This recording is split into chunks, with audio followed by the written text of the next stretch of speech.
There are stories tucked into the corners of history that once burned brightly, but have since been dimmed by time, obscured by decision, and nearly erased by design. These stories do not simply vanish, they echo, they resist silence. And among them stands the story of Judith, a woman whose courage, wisdom, and unwavering faith lit a flame in the darkness of her age. A story so compelling that it crossed centuries, languages, and empires. And yet, somewhere along the journey of sacred canonization, the Book of Judith was cast aside. But why? The question lingers like a whisper buried beneath centuries of debate. Why would such a powerful account, a tale so rich in divine purpose and moral clarity, be excluded from so many biblical canons? Who decided her story did not belong, and what forces stood behind that decision? To understand this enigma, one must first acknowledge a simple truth. History is not just a record of what happened. It is often a reflection of what those in power wanted remembered, and just as often, what they wished to forget. The exclusion of a sacred text is rarely accidental. It usually comes with deep theological, cultural, or political motives. The Book of Judith is no trivial manuscript. It is bold. It is striking. It speaks of salvation through unexpected means, and of divine favor resting not on armies or kings, but on a solitary woman, a widow who dared to stand where men had faltered. She did not wait to be rescued. She became the vessel through which deliverance came. Her hands held the sword. Her voice carried divine wisdom. Her silence and action, equally calculated, pierced through fear and despair. And yet, her book remains outside the Protestant Bible. It is missing from many English-speaking traditions. To some, it is merely apocrypha, a word that implies doubt, even suspicion. But for others, the Book of Judith remains a profound testament of divine justice, courage, and faith. Her absence from certain canons raises not just a historical question, but a spiritual one. What does it mean when a voice like Judith's is removed? What is lost when a story of female faith and strength is silenced? And could the erasure of Judith's story tell us more about the keepers of Scripture than it does about the story itself? Judith's disappearance from the mainstream canon is not just about religious doctrine. It is about whose stories are preserved and whose are considered inconvenient. It is about what happens when divine agency operates outside expected boundaries, when God moves through those who challenge the status quo. The silence surrounding her book is filled with tension. Behind it lies a tale of early councils, of rabbinic decisions, of Reformation reforms and political interests. It carries within it the friction between what was once proclaimed as sacred and what later came to be questioned. That tension, hidden between the pages of church history and manuscript traditions, calls for a closer look. Before we explore the theological debates or the historical forces, we must sit with the weight of her absence. This is not simply about literary exclusion. It is about a voice, an inspired voice, that once spoke to generations about what it means to trust God in impossible circumstances. A voice that told of victory through holiness, of triumph through the hands of the underestimated, of deliverance born from divine defiance. As we open this mystery, we must understand that Judith's story is more than just an ancient tale. It is a mirror. It reflects both the beauty of bold faith and the discomfort it brings to those who prefer a quieter kind of devotion. Her story shakes expectations. It makes no apologies. And for that very reason, it may have been set aside. And so we begin this journey, not with certainty, but with reverence.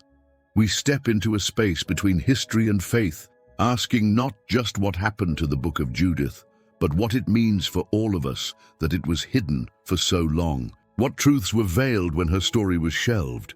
What courage lies dormant in forgotten scripture? This is not just about reclaiming a lost book.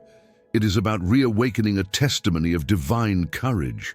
It is about listening for the silenced voice of justice, and it is about asking with humility and hunger whether Judith was never meant to be forgotten, but simply feared. To understand why Judith's story held such power, we must first understand the woman herself, not merely as a historical or literary figure, but as a person shaped by sorrow, sharpened by conviction, and driven by an unshakable belief that God does not abandon those who trust in him. She was not born into war, yet she stepped into its heart. She did not seek leadership, yet she became a commander in spirit when leaders trembled. She bore no weapon until the moment it was required, and even then, she wielded it with a clarity that defied the fear that had paralyzed her people. Judith was a widow, a status that in her time carried vulnerability, not honor. And yet, it is precisely from this place of perceived fragility that her strength emerged. She had been married to a man named Manasseh, who died of heat stroke during the barley harvest. His death left her alone, yet not broken. She withdrew from public life, remained in mourning, and lived with strict devotion to the law.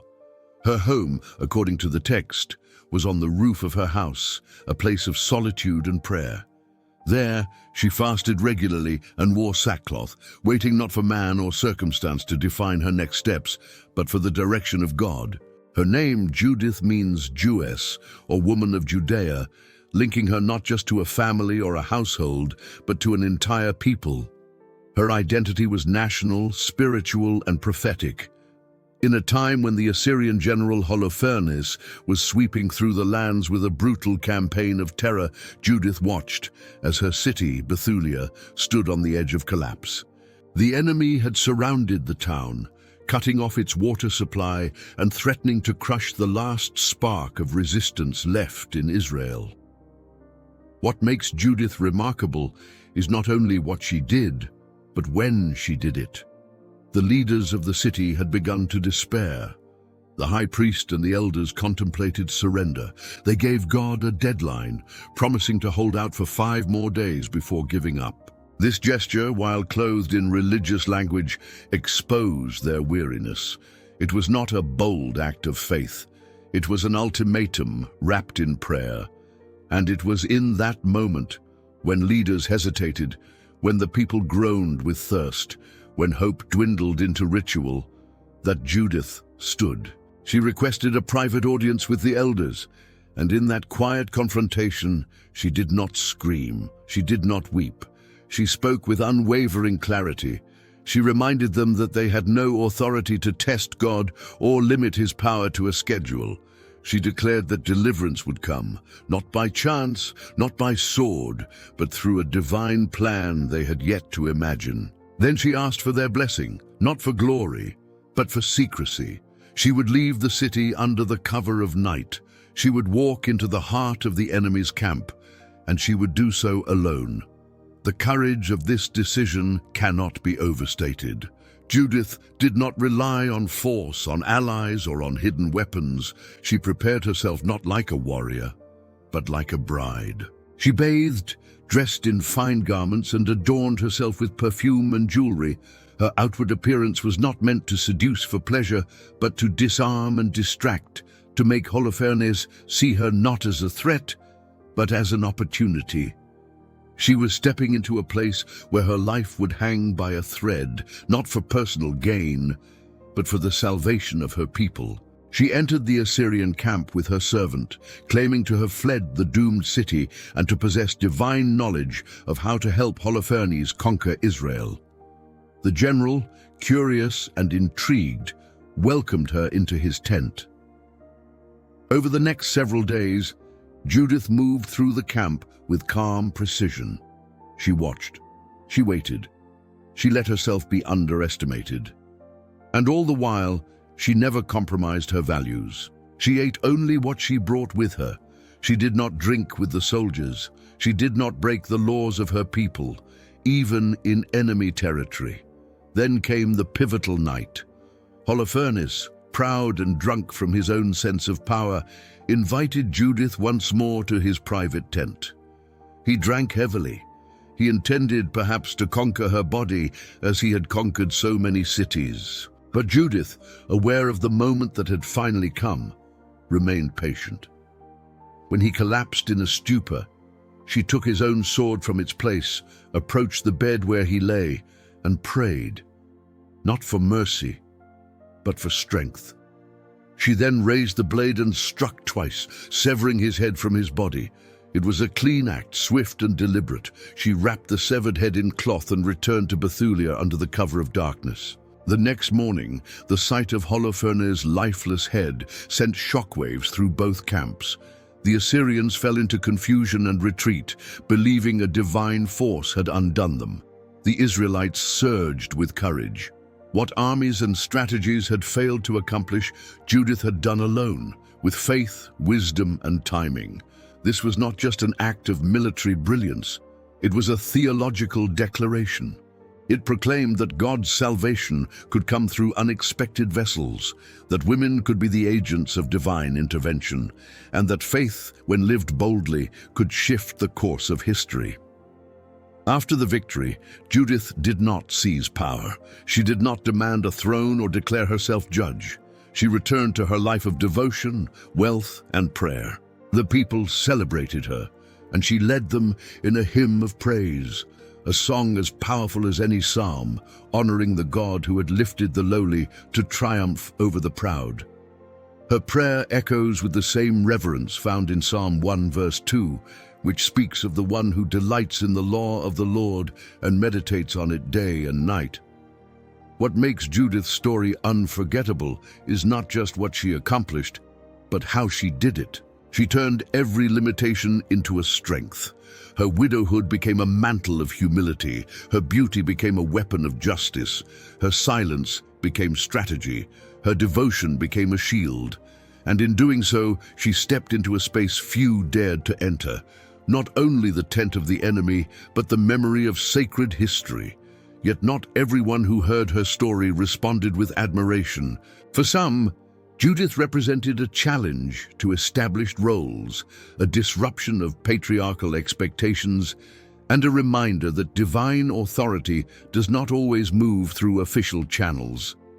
Her very existence in the narrative invited uncomfortable questions about who could lead, who could speak for God, and what faith looked like when it was lived out with fearless resolve. The story of Judith, with all its spiritual gravity and dramatic potency, did not simply disappear into obscurity by chance.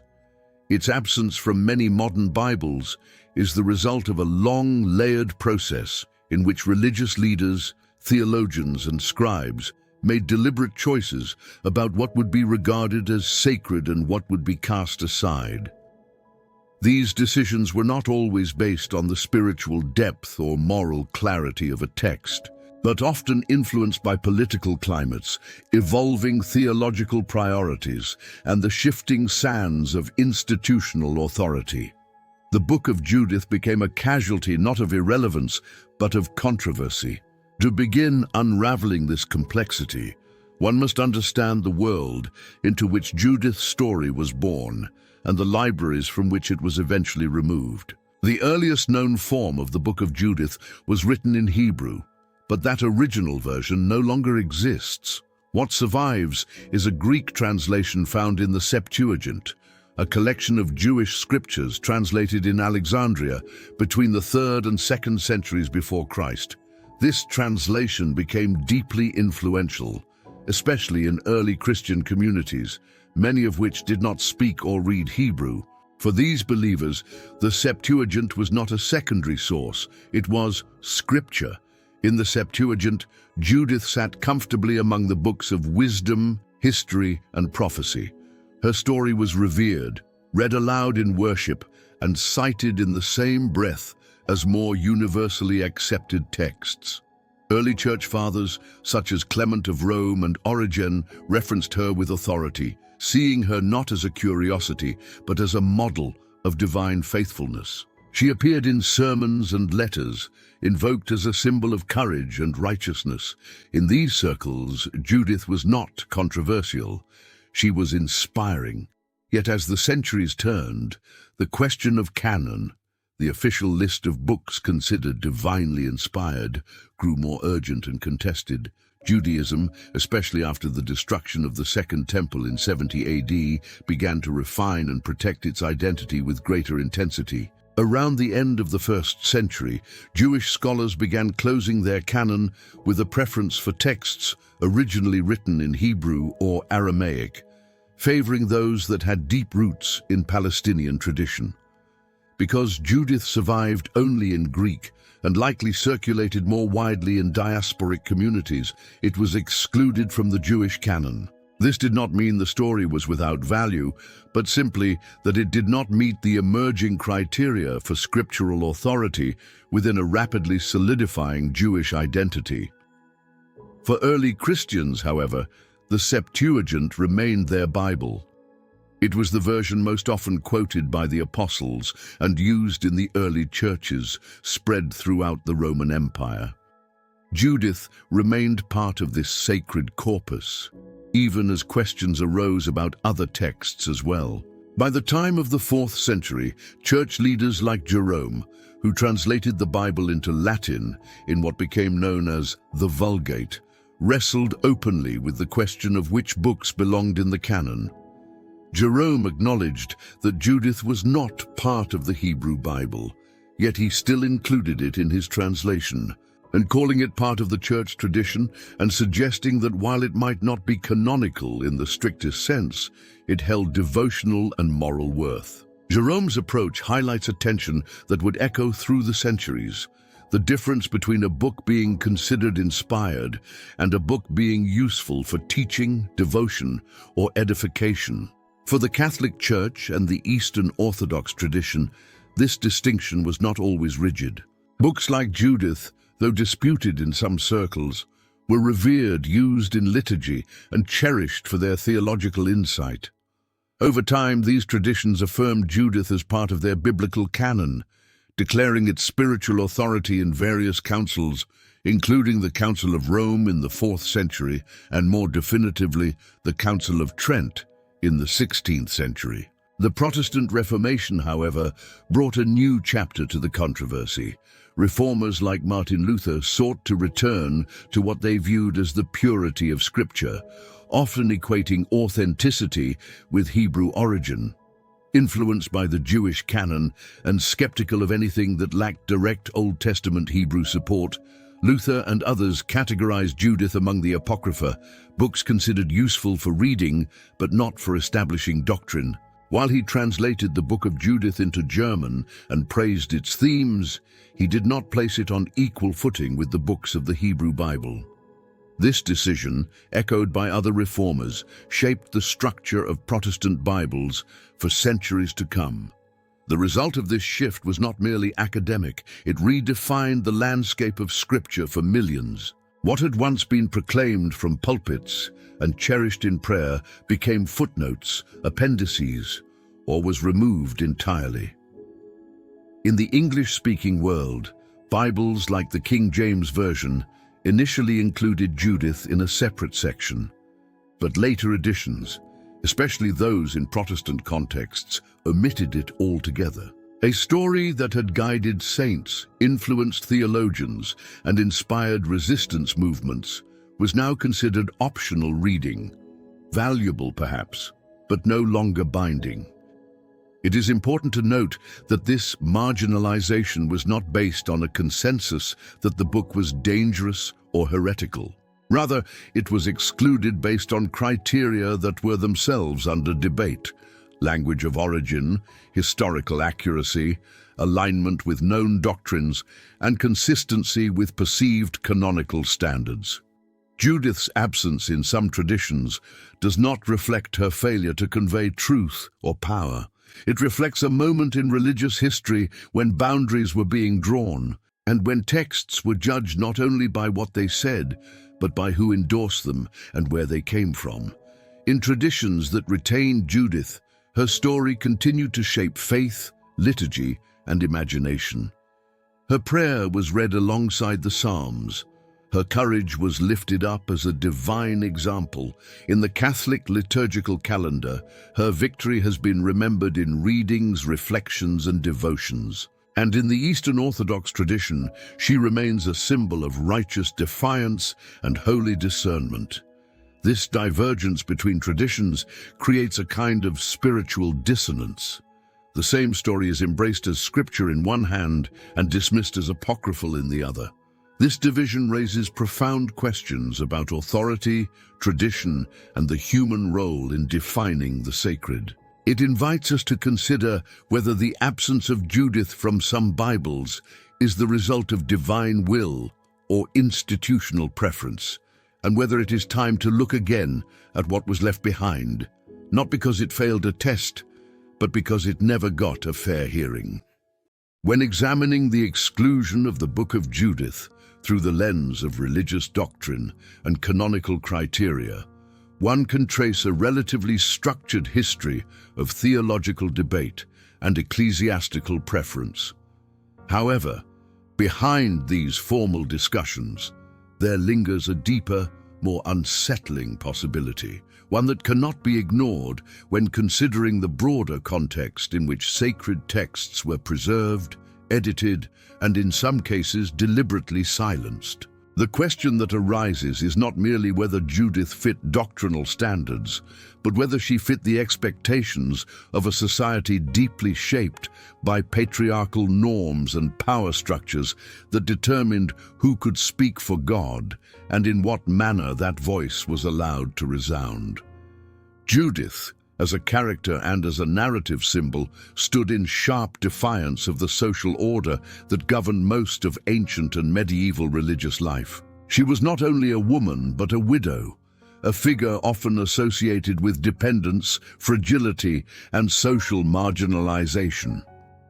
Yet in the account preserved in her book, she reverses every one of those associations with a force that is both strategic and spiritual. She does not seek permission from religious authorities to act on behalf of her people. She does not consult with male leaders before executing a plan that will reshape the destiny of her nation. She does not wait for validation or recognition. Instead, she hears from God directly, prepares herself in prayer and discipline, and takes action when others hesitate. This independence, combined with her ability to command respect without holding official authority, sets her apart in a manner that made her both awe-inspiring and deeply threatening to the male-dominated religious institutions that emerged in later centuries. Her power is not only functional, but symbolic. She enters the enemy's camp alone, disguised not by armor but by beauty, using the very assumptions of her adversary against him. She navigates through danger without compromise, preserving her integrity while undermining a military giant. She strikes not from a place of brute strength, but from moral clarity and divine conviction. And perhaps most significantly, she achieves this without ever appealing to a male protector or authority figure. There is no husband, no priest, no prophet who serves as her intermediary. Her relationship with God is direct, unfiltered, and potent. In a time when most religious traditions were built upon hierarchies that placed women at the bottom or outside the structure entirely, Judith's story did not conform. It disrupted. When ecclesiastical authorities, theologians, and translators began formalizing the biblical canon, they were not working in a vacuum. These decisions were made within cultural ecosystems that reflected and reinforced male dominance. Religious texts did not simply carry theology, they carried social scripts. These scripts shaped expectations about gender, power, and divine agency. In such a framework, the presence of a woman like Judith, unmarried, authoritative, and successful without male assistance, posed a theological problem that had little to do with her message and everything to do with what her presence implied. If such a woman could be chosen and used by God, what did that mean for the carefully preserved boundaries between the genders within the religious hierarchy? The Church, both in its early formation and later institutional expressions, frequently wrestled with the place of women in the divine narrative. Women like Mary, the mother of Jesus, were venerated, but often within the confines of idealized purity and passive obedience. Female saints were celebrated, but their power was usually interpreted as derivative, exercised through martyrdom, suffering, or mystical union with Christ, rather than through public leadership or acts of national deliverance. Judith, by contrast, stood as a woman of intellect, strategy, initiative, and control, traits more commonly associated with kings, generals, or prophets. Her femininity was not sidelined, but used as a means of subversion. Her silence was strategic, her beauty intentional, her words deliberate.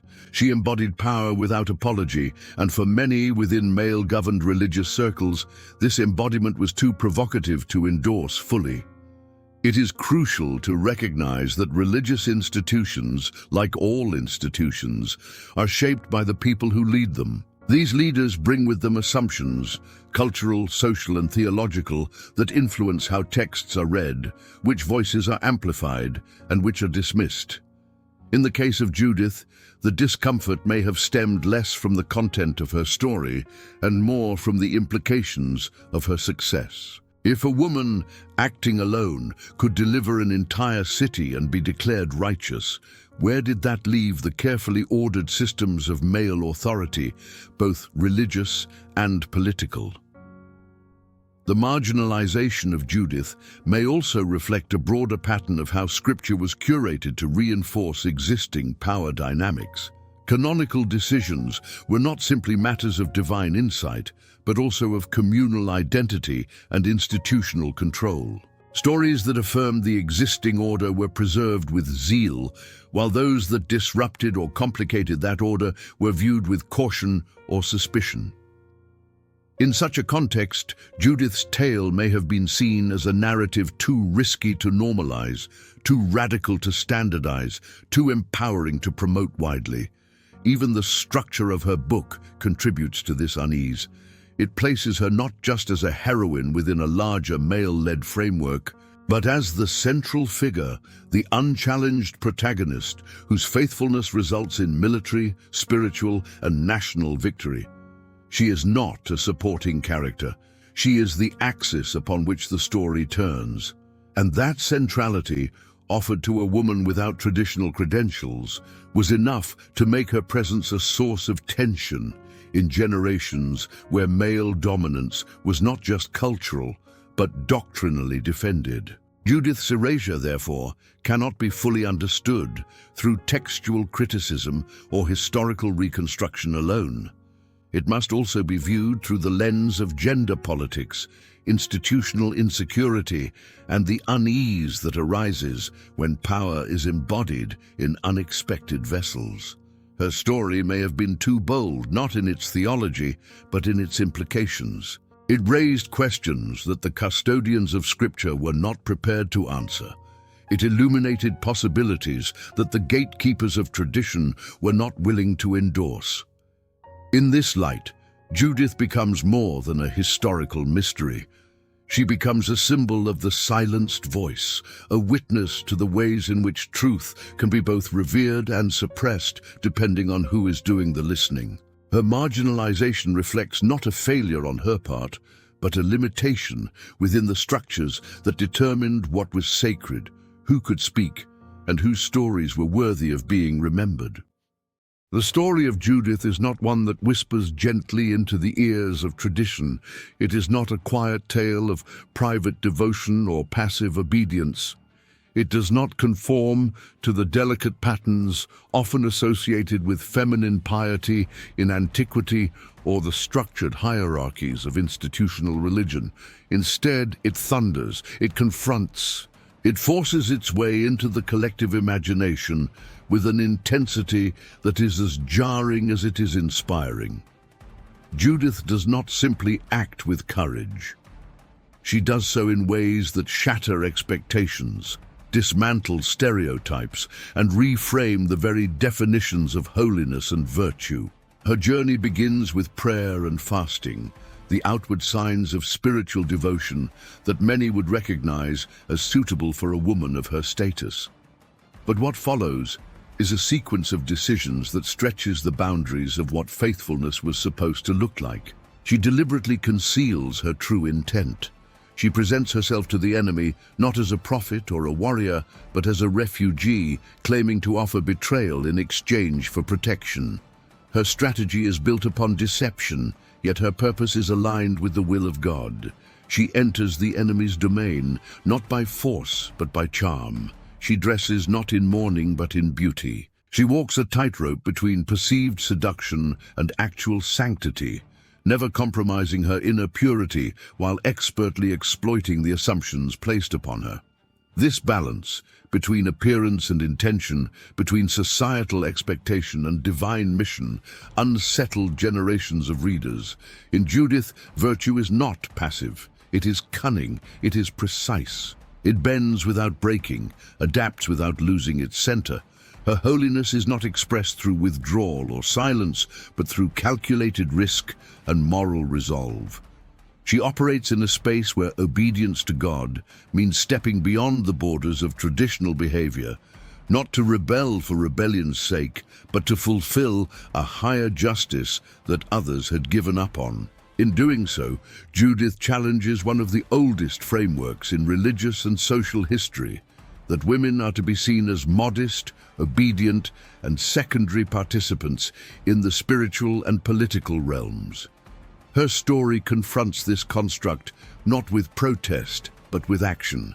She becomes the answer to prayers uttered by those who no longer believed deliverance was possible. She is the vessel of salvation at a time when the official leaders had resigned themselves to defeat, and she accomplishes all of this not by abandoning faith, but by deepening it into something sharper, more resilient, and undeniably active. It is this very boldness that likely rendered her story too dangerous for unqualified acceptance. Judith does not merely follow God. She acts on behalf of God, with a decisiveness that leaves no room for male oversight or validation. She does not ask. She acts. She does not speak timidly. She speaks with the authority of one who has spent long nights in prayer and emerged with clarity. For some, especially in eras when women were expected to defer, to submit, to serve quietly within the domestic sphere, such a figure was not just admirable, it was subversive.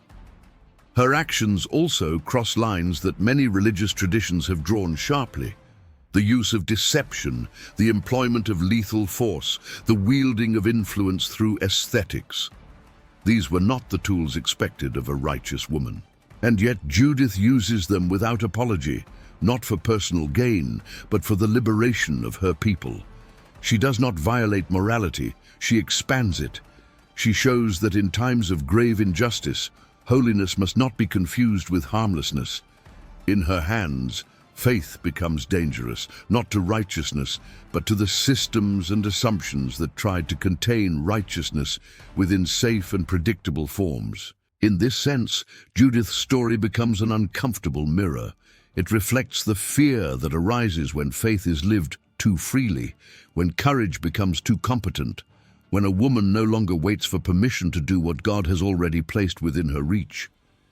Her tale strips away the illusion that the sacred is always gentle or that divine intervention comes only through orderly channels. It reminds us that God's justice sometimes arrives through unexpected paths, carried not by thunder or law, but by a woman with a clear mind, steady hands, and unwavering trust. What Judith did, and how she did it, exposed the fragility of religious institutions that relied on predictability and control. She operated outside the formal temple system. She was not a priest, not a prophet, not a wife, not a mother. She was not defined by any of the categories that made a woman acceptable in religious narrative frameworks. And yet, she became the instrument through which God acted decisively. For many who shaped the transmission and teaching of Scripture, this reality may have felt too destabilizing to embrace without reservation. It is not difficult to imagine the tension that her story would have created in times when the church sought to reinforce order and hierarchy. In such periods, tales of women overturning generals and confronting corruption were not easily integrated into sermons or liturgies. They called into question not only the role of women, but the very structure of divine-human cooperation. If God could work so powerfully through someone like Judith, then perhaps the gates of authority were not as fixed as they seemed. Perhaps power did not always descend through titles and institutions, but could rise unexpectedly from the quiet chambers of prayer, from the hearts of those the world overlooked. This was not a safe message. And so, the story of Judith, too bold for its time, was gradually repositioned, not denied outright, but reframed as questionable, relegated to the margins, made optional rather than essential. Her courage became a whisper rather than a rallying cry. Her example was preserved in art and literature, but less so in teaching and proclamation. And behind that quiet removal stands a larger truth. Sometimes the greatest threat to fragile institutions is not heresy or rebellion, but an unwavering example of faithful courage that cannot be controlled. In an age defined by noise, confusion, and the erosion of moral certainty, the story of Judith rises like a quiet but unyielding flame. Though centuries have passed since her name echoed through the walls of Bethulia, the force of her character and the spiritual depth of her mission remain urgently relevant. Her story was not preserved for the sake of nostalgia. It was given to us as a testimony, a voice capable of calling people back to conviction, discernment, and courage in times when fear threatens to paralyze the soul. Her absence from many modern Bibles has created a void, not only of narrative richness, but of spiritual clarity, and it is a void that calls to be filled once more. Judith's relevance today is not limited to theological scholarship or artistic inspiration. It speaks directly into the lives of those who find themselves surrounded by metaphorical armies, systems of injustice, waves of despair, broken institutions, or personal battles that seem impossible to win. Her faith was not a private comfort, but a public catalyst. It propelled her into action when others hesitated. It gave her the wisdom to plan and the courage to execute that plan. She showed that faith is not only about believing in God's power, it is about allowing that power to be made visible through bold and obedient lives. In our time, the world does not lack for threats, whether personal or collective. What it often lacks is clarity, the kind of moral and spiritual clarity that dares to confront evil, even when it wears the disguise of power, prestige, or inevitability. Judith's story disrupts this passivity. She reminds us that holiness is not just about retreat or ritual. It's about standing up when everything else falls silent. It is about seeing with spiritual eyes when others see only despair. It is about believing that God is not merely present in sacred buildings or quiet meditations, but also in the battlefield of human history, in the messy, contested spaces where courage is the only currency that matters. For women especially, Judith offers a model of spiritual leadership that refuses to apologize for its strength. She does not soften her words or disguise her wisdom. She embodies a kind of holiness that is both fierce and faithful, capable of great tenderness and unflinching resolve. In every generation, voices like hers are needed, not only to challenge injustice, but to model what it looks like when divine calling intersects with human action. Her re-emergence into the spiritual consciousness of today's believers is not merely a matter of literary recovery. It is a reactivation of a sacred narrative that the world desperately needs to hear again. Judith's story also speaks to communities of faith that have grown weary, institutional structures that have become rigid, and spiritual traditions that have lost their prophetic edge. She calls the faithful not to rebellion for its own sake, but to renewal that begins with prayer and ends in courageous obedience. Her model of leadership does not rely on titles or credentials. It comes from deep discernment and an unshakable trust in God's timing and guidance. That kind of leadership can emerge anywhere, in homes, in churches, in streets, in quiet hearts waiting for a sign that it is time to act. By revisiting the Book of Judith, believers today are not merely honoring a forgotten story. They are reclaiming a dimension of faith that has always existed, even when it was not officially recognized. They are remembering that Scripture is not only a record of God's actions, but an invitation to participate in them. Judith reminds us that we are not spectators of divine justice.